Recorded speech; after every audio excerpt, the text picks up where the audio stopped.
courage. And last year I showed a video, and no, I didn't. I told you a story actually of a lady that I met last year who ran a particular unit in a prison, and asked her, where do you think our church can help? And she said, and I said, we're not here to be religious, we're not here to do our own thing, we're here to ask you, where do you think we as a local church, this is our backyard, where could we help? And she said this to me, if some of you will remember it, because I actually just want to tell you what's happened 12 months on. She said, do you know what I need?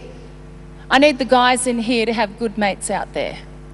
Because when they get out of the program, or the help, or the brilliant help, or the professional help they've received, she said if they don't have good mates, they're just going to go back to their old way. So therefore, could you take them to church? I'm like, no, we're not here to get them to church, we're here to help the community. She said, yeah, I get that. But can you take them to church and help them find some good friends? I thought, well, we can so do that. Who can so do that? We don't realise what our churches can offer our community. They're invaluable, they're priceless. Our churches offer something that nobody else can. And we need to understand that, we need to play our part. So, this is Troy, this is Sorna, and this is Bev. So Troy, last year when I was on stage telling a story about the meeting that I had in our backyard, where were you? A 3-year sentence. I was about halfway through, a bit over halfway through. I was actually in the program that you've been talking about to rehabilitate myself through drug addiction. I was in jail through the consequences of my drug addiction. Yeah. So when I'm up here talking, Troy's in this same prison. And so Troy, you're a young guy in your 20s. Go back a few years, what's it like for a young guy in your 20s to be in prison? What does it feel like? When I first went to prison, I was shattered, fearful, stressed, worried. I didn't know how to feel or think, but I knew that I needed to fix my life. In a sense, prison was the best thing for me, right, to get me out of the community. Yeah. It's the only way that I was going to stop my drug use at the time. Yeah. And so sitting next to Troy is Sorna. And Sorna was the guy who, when I put the challenge out back at church, he put his hand up and said, well, I'll pick the guys up and bring them to church. And he got a whole bunch of mates, Sorna and a whole bunch of other guys, just to start helping out. Every Sunday afternoon, rather than chase chicks, they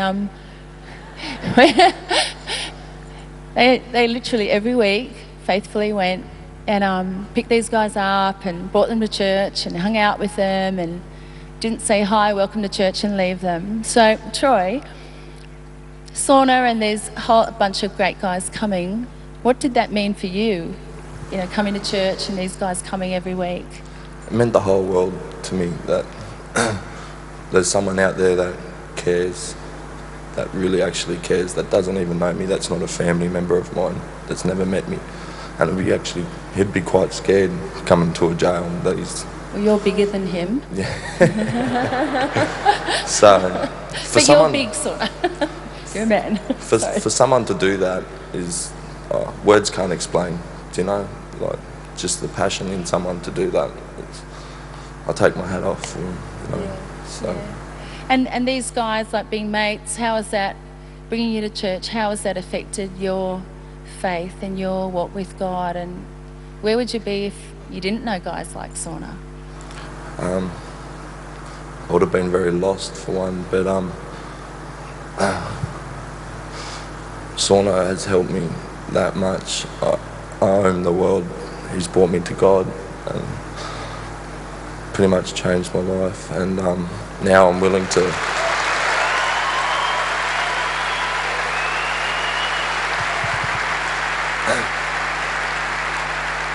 now what I'm doing because of that, God's got me on this path. He's opened so many doors for me. I'm now working at 180TC as an intern, studying Certificate 4 in Drug and Alcohol.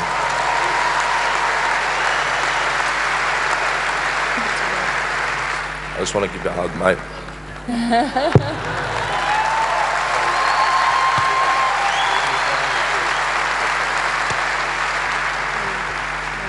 You know where it all started? You know where it all started? It's Bev. November 2008, Bev. Tell everyone about the phone call.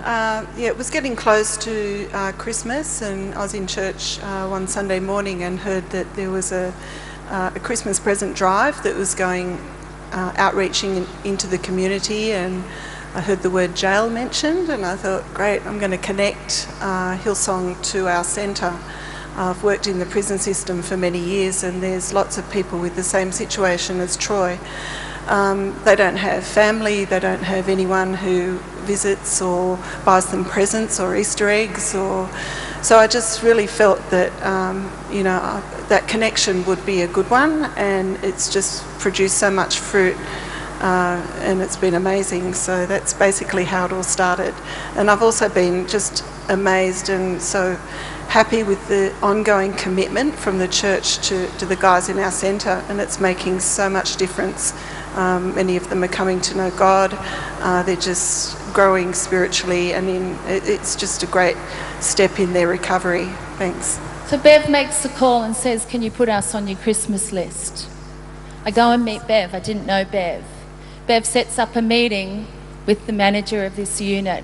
We have a whole lot of meetings. We talk to corrective services. They're a little bit wary. It takes time to build relationship with leaders in our community who know what kind of prisons are there, and they are giving their lives so that people are free. But they actually need us as the church to partner, to actually, like we've talked about before, take on the posture and the attitude of a servant and say, how can we help? So we help with Christmas presents, which led to bringing guys to church, which has now led to a mentoring program, simply because one lady picked up the phone and started setting up some meetings to see how can we as a church help. And you know what? We're not talking about Hillsong, we're talking about the church.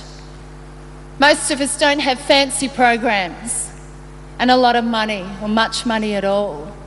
But I can tell you one thing you do have a Sorna. Or you got potential in someone to be like a Sorna. You do have someone like Bev. You mightn't have a lot of money, but you are rich. You've got people. And when we realise that God wants to, we can use programs, but God wants to send people who've got salt and light. It's amazing the freedom that can start to come. It's amazing the pathways that we as local churches in our own backyard can start to build and really see people get free and come out of these prison cells, whether they're emotional or mental or, just